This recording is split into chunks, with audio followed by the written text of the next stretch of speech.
ऐसा कुछ है ही नहीं कि नहीं पता होना चाहिए। सब नॉर्मल लोग हैं, घर पे मम्मी पापा हो गए, ठीक है, ये पुलिस में कोई हो गया करके, कोई भी स्टाफ, सबको सीपीआर पता होना चाहिए। सीपीआर एक बेसिक लाइफ सपोर्ट है जो सबको पता होना चाहिए।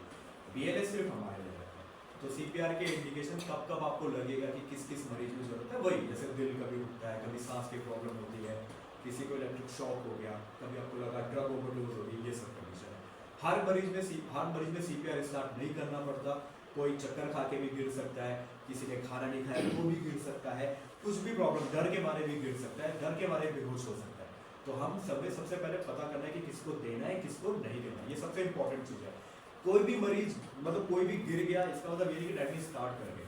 हमें बस ये पता लगाना है कि किसको देना है किसको नहीं देना। नहीं देना, सबसे पहले उसको पूछना है, हिलाना है, नाम बोलना है 3-4 बार, इसको थप्पड़ थप्पड़ मारने कि भाई नाम बता नाम बता नाम बता। उसने जहाँ पे भी अपना नाम बोल दिया, स्टॉप, कुछ नहीं करना, वही खत्म।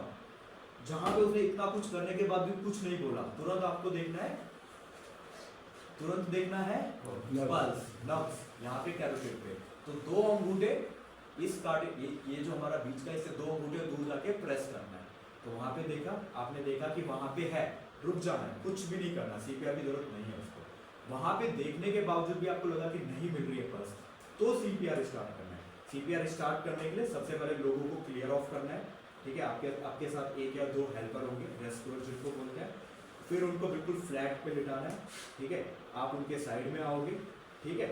दोबारा उसका नाम वगैरह पूछोगे, उसके बाद जैसे ही नाम वगैरह, तब दोबारा भी नहीं बताएगा।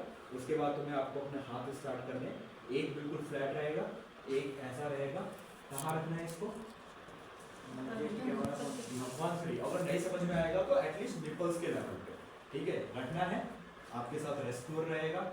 कंप्रेशन स्टार्ट किए, आपने फटाफट फटाफट फटाफट हटी दिए, आप पीछे हुए, वो आया, उसने नाक बंद करी, ठीक है, और एयरवे को पहले सीधा किया, ठीक है, ताकि ये पीछे ऐसे लिया, नाक बंद करी, लिया।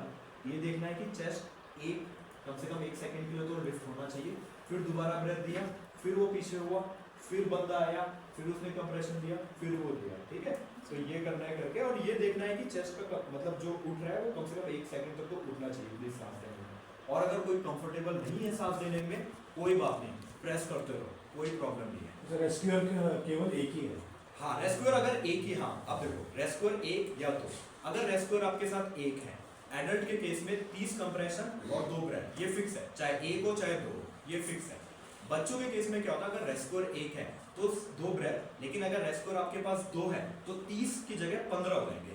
आप फिर 30 नहीं दबाओगे, आप 15 दबाओगे, हटोगे, वो 2 ब्रेथ देगा, फिर 15 के बाद दबाओगे। लेकिन एडल्ट के केस में फिक्स है, चाहे 1 हो चाहे 2 हो, आपको 30 ही दबाना है, 30 दबाने के बाद 2 ब्रेथ देने हैं, ठीक है। लेकिन बच्चों के केस में अगर आपके पास 2 हैं तो 15 दबाओगे, हटोगे, फिर वो आएगा, फिर 2 ब्रेथ देगा, तो वहां पे 15:2 हो जाता है। ये चीज है, ठीक है।